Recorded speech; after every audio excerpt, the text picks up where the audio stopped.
बच्चों, कैसे हो आप सभी। आशा करती हूँ आप सभी लोग घर पे अच्छे और सुरक्षित होंगे। बच्चों, आज हम कक्षा 3 का दूसरा पार्ट पढ़ेंगे जो कि है वर्ण, शब्द और वाक्य। आपने पिछली कक्षाओं में भी पढ़ा होगा ये सब कुछ। आज हम इस पार्ट में इसको विस्तृत रूप से पढ़ेंगे। आप वीडियो को ध्यान से शुरू से लेकर अंत तक जरूर देखिएगा, आपको पूरा समझ में आएगा। आइए बच्चों, हम पाठ की ओर बढ़ते हैं। पाठ का नाम है वर्ण, शब्द और वाक्य। सबसे पहले हम वर्ण की परिभाषा देख लेते हैं कि वर्ण होता क्या है। वर्ण भाषा की सबसे छोटी इकाई होती है जिसके टुकड़े नहीं किए जा सकते हैं। देखिए, वर्ण भाषा की सबसे छोटी इकाई होती है। कोई भी भाषा हो, हिंदी हो, इंग्लिश हो, कोई भी संस्कृत हो, कोई भी भाषा हो, उसकी जो सबसे छोटी इकाई यानी कि सबसे छोटी इकाई, सबसे पहले आने वाला अक्षर ही क्या होता है, वर्ण। और वर्ण को ही हम क्या कहते हैं बच्चों, अक्षर।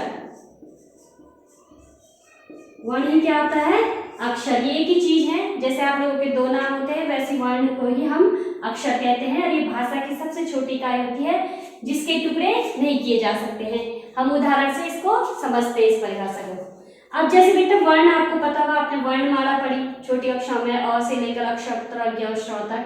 वैसी अ, आ, री, क, च, ट, क्ष आदि सारे क्या हैं हमारे वर्ण या अक्षर। अब देखिए बच्चों, कैसे हम इस परिभाषा को इस उदाहरण के माध्यम से समझेंगे। मैंने यहाँ पे एक शब्द लिखा है कलम।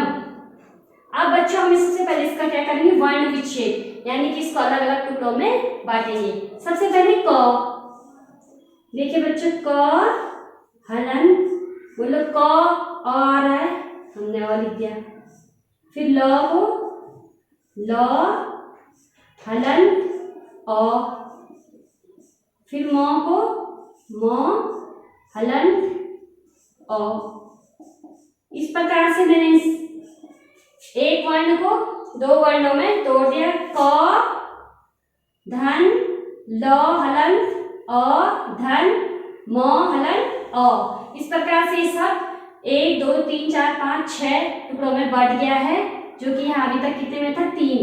अब बच्चों, यदि मैं चाहूं कि मैं इन 6 वर्ण को और अधिक टुकड़ों में बांटूं, तो ये और अधिक टुकड़ों में मैं इसे विभाजित नहीं कर सकती हूँ। ये केवल इतना ही टुकड़ों में बटेंगे। अब देखिए बच्चों, क बन गया, इससे फिर से यहाँ पे नया वर्ण क, वही जो ऊपर आया, इसे बन गया ल, इसे बन गया म, फिर से वही वर्ण आ गया कलम, यही शब्द बन गया। इसीलिए कहा गया है कि वर्ण भाषा की सबसे छोटी इकाई होती है। आपको इस उदाहरण से पता चल गया होगा कि वर्ण भाषा की क्या है, सबसे छोटी इकाई जिसके टुकड़े नहीं किए जा सकते हैं। यहाँ पे सबसे छोटी इकाई है और मैं इसके और टुकड़े नहीं कर सकती हूँ। आप समझ गए होंगे कि वर्ण किसे कहते हैं। अब आगे चलते हैं वर्ण के प्रकार। वर्ण 2 प्रकार के होते हैं। अब वर्ण भी 2 प्रकार के होते हैं, स्वर और व्यंजन। पहला है स्वर। आइए हम स्वर की परिभाषा पढ़ते हैं। स्वर जिन वर्णों के उच्चारण में किसी अन्य वर्ण की सहायता नहीं पड़ती उसे स्वर कहते हैं। इनकी संख्या 11 होती है, जैसे अ आ ई से लेकर ओ आओ तक। अब देखिए बच्चों, स्वर होते हैं जिन वर्णों के उच्चारण में, यदि मैं अ बोल रही हूं तो देखिए अ बोला मैंने, तो इसके साथ कोई और व्यंजन या कोई और शब्द नहीं जुड़ा। आ बोला तो आ के साथ भी नहीं। यदि इसी के स्थान पर आप क बोलोगे, क व्यंजन है, क के पीछे और क्या आया, क। ये 2 स्वर और व्यंजनों से मिलकर बना। लेकिन स्वर किसी अन्य वर्ण की सहायता नहीं लेनी पड़ती है और इनकी संख्या होती है 11 होती है इनकी संख्या। ये होते हैं क से लेकर आओ तक, यानी कि अ आ ई उ री ए आई ओ आओ, यही तक आपके क्या होते हैं, स्वर। और अंग और आह स्वर नहीं है। आइए बच्चों, आगे हम देखें व्यंजन किसे कहते हैं। व्यंजन जिन वर्णों के उच्चारण में स्वरों की सहायता लेनी पड़ती है उसे व्यंजन कहते हैं। इनकी संख्या 33 यानी कि 33 होती है। कहां से कहां तक, क से लेकर ह तक, यानी कि क ख ग च छ ट ट क फ पूरे ह तक होती है। अब बच्चों देखिए, जिन वर्णों के उच्चारण में स्वरों की संख्या, मैंने यहाँ पे क लिखा है, लिखा है मैंने यहाँ पे क। तो देखिए ये अकेले क, जब हम क बोले तो इसके पीछे क्या आ रहा है, क और अ आ रहा है क। वैसे मैंने च बोला, क्या है, च अ, च तब मिलके क्या बन गया है, क, और ऐसे वैसे मिलके क्या बना है, च। इस चिन्ह को हलंत बोलते हैं बच्चों। च बना कि नहीं बना। जिन वर्णों के उच्चारण में स्वरों की सहायता, स्वर की सहायता ली ना, और क्या है स्वर, और हमने इसकी सहायता ली, इसी की सहायता से ये वर्ण बना है यहाँ पे च। वैसी क में अ की सहायता से यानी कि स्वर की सहायता ली, तब क्या बना, क लेनी पड़ती है, इसी को हम व्यंजन कहते हैं। बिना स्वरों की सहायता से आप व्यंजन नहीं होते हैं। क से लेकर केवल ह तक वर्णमाला हमारी अक्षर ज्ञ श्र तक होती है, किंतु व्यंजन केवल कहाँ से कहाँ तक होते हैं, क से लेकर ह तक हमारे 33 व्यंजन होते हैं। बच्चों अब हम आगे देखेंगे कि वर्णमाला किसे कहते हैं। सबसे पहले वर्णमाला की परिभाषा। वर्णों के व्यवस्थित क्रम को वर्णमाला कहते हैं। वर्णों के किसको, व्यवस्थित क्रम को, यानी कि एक के बाद एक वर्ण को जब हम लिखते हैं, एक व्यवस्थित क्रम में लिखते हैं, तब उसे क्या कहते हैं, वर्णमाला। जैसे कि सबसे पहले जिसमें आता है स्वर, अ से लेकर आओ तक। अभी मैंने आपको बताया कि स्वर अ से लेकर आओ तक, और जिसमें अनुस्वार अन, विसर्ग अह, और जिसमें व्यंजन आते होंगे क से लेकर ह तक, और संयुक्त व्यंजन है अक्षर ज्ञ श, जो कि 4 व्यंजन हैं, संयुक्त व्यंजन कहलाते हैं। देखिए बच्चों, वर्णमाला दिखाया व्यवस्थित क्रम, ये मैंने एक व्यवस्थित क्रम से लिखा है, अ से लेकर अक्षर ज्ञ श तक पूरा लिखा है आपको। इससे पता चलता है कि वर्णमाला एक व्यवस्थित क्रम में लिखी गई है। यदि मैं ऐसे लिखती अ आ क म च, इस तरीके से यदि मैं आगे पीछे लिखती तो ये क्या था, गलत क्रम। ये वर्णमाला का गलत क्रम है, ये सही क्रम है। स्वर, फिर अनुस्वार, विसर्ग, फिर व्यंजन, फिर संयुक्त व्यंजन। इस प्रकार से हमारी वर्णमाला पूरी होती है बच्चों।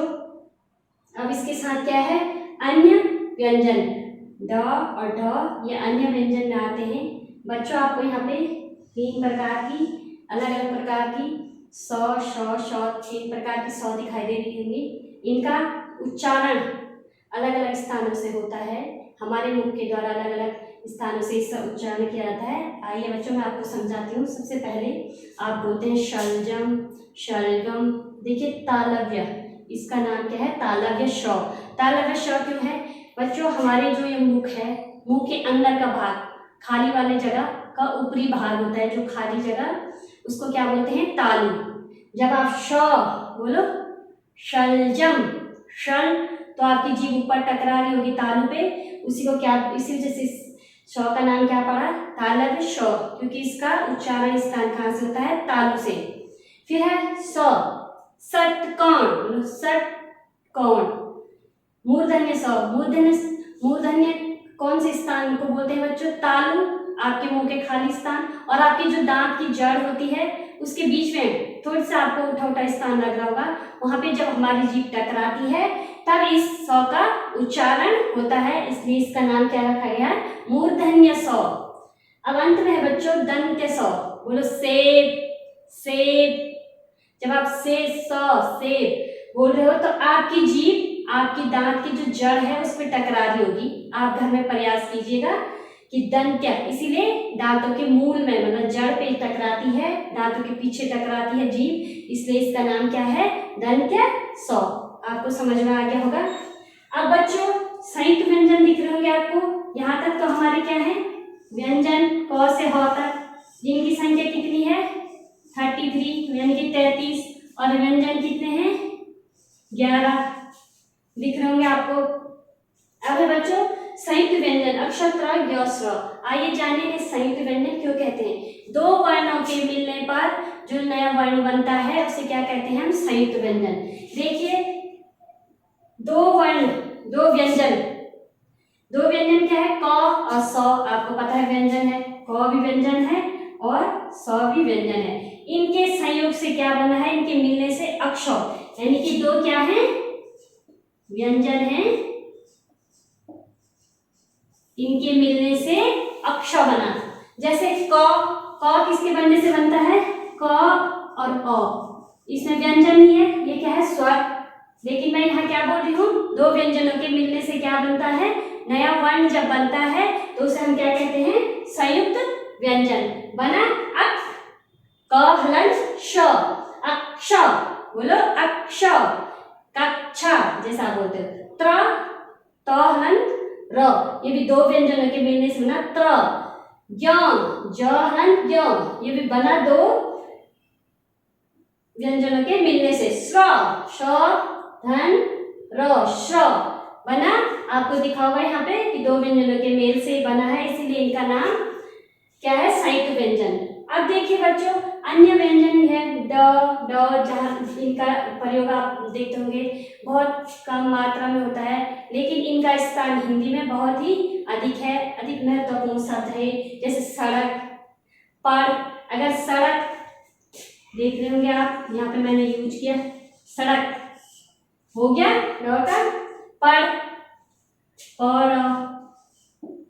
पर इस प्रकार से इनका हम प्रयोग करते हैं।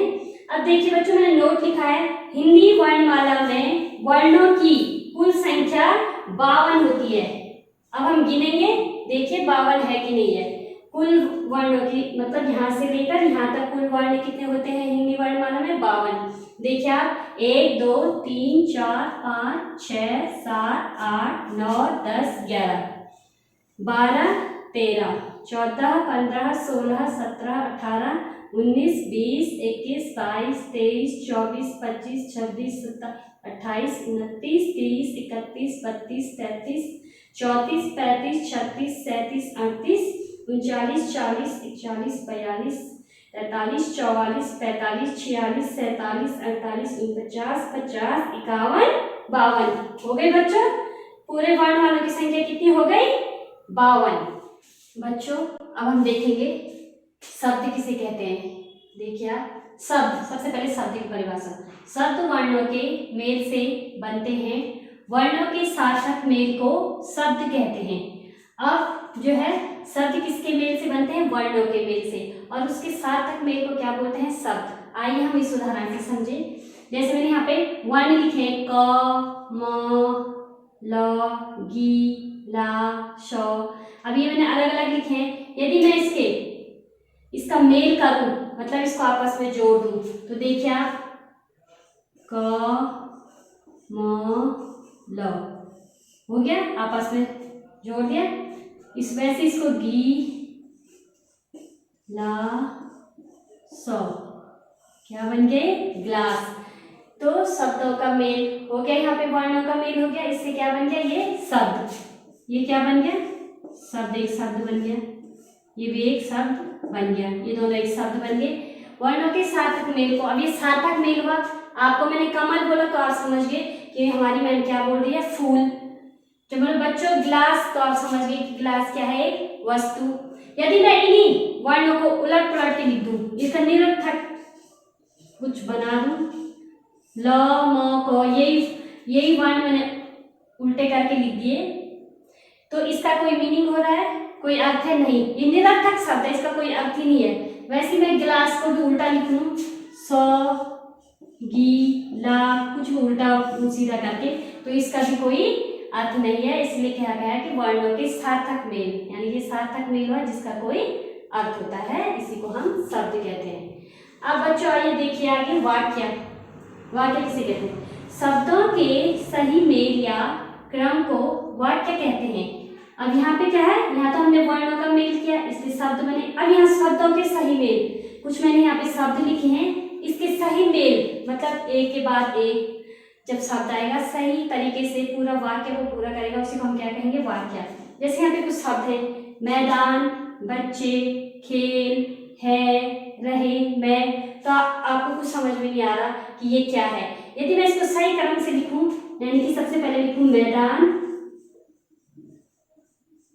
लिख दिया, फिर लिखूं मैं, फिर लिखूं मैं बच्चे, फिर लिखूं मैं खेल,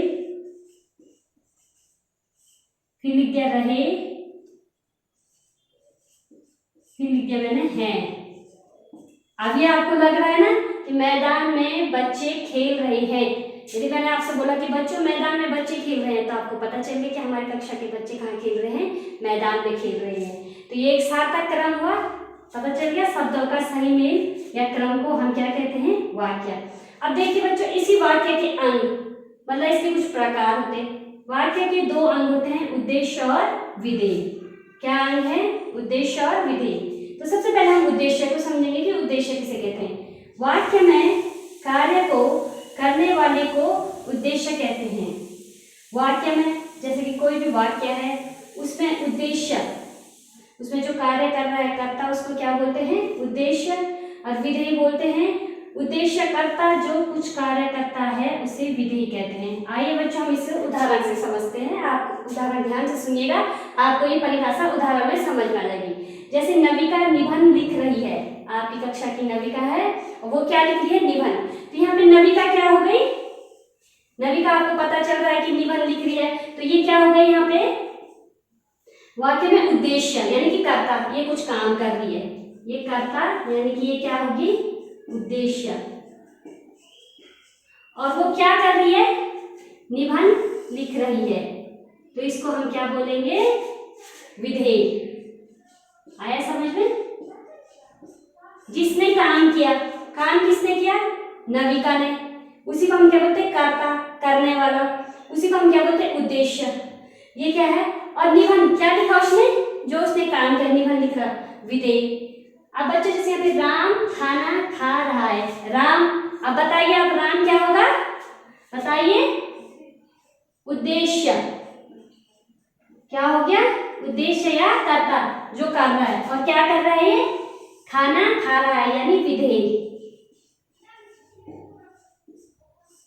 आया बच्चों आपको। जैसे कि हम बोलेंगे बच्चे मैदान में खेल रहे हैं, तो बच्चे क्या हो गया, उद्देश्य जो काम कर, और मैदान में खेल रहे हैं यानी कि वो खेलने का काम कर रहे हैं, वो क्या हो गया, विधेय। आगे होगा आपको समझ में, जो काम करता है उसे कर्ता या उद्देश्य कहते हैं, और जो काम किया जाता है उसके द्वारा उसको विधेय कहते हैं। बच्चों आशा करती हूँ कि आपको ये पाठ समझ में आया होगा ढंग से, कि किस प्रकार से वर्ण, वर्णमाला, फिर उससे शब्द, और किस प्रकार से वाक्य और वाक्य के अंग होते हैं, आपको ढंग से समझ में आ गया होगा। धन्यवाद।